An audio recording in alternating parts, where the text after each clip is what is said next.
Voleva ad ogni costo assistere all'esibizione del rapper Tony Boy in una discoteca di Castelfranco e così la sera dell'8 febbraio ha rubato un furgone dal piazzale di una ditta edile di Cittadella e si è messo alla guida nonostante non avesse ancora conseguito la patente.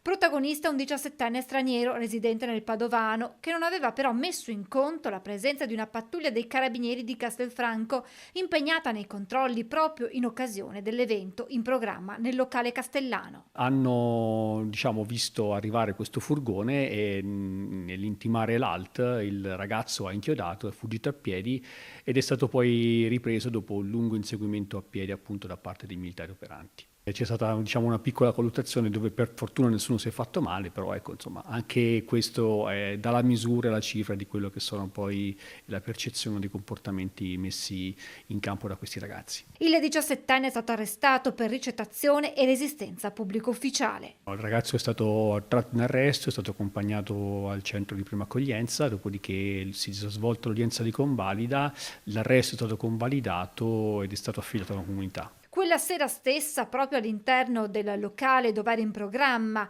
l'esibizione del rapper, i carabinieri avevano arrestato altri due giovanissimi ritenuti responsabili del furto di una collanina strappata dal collo di un 19enne.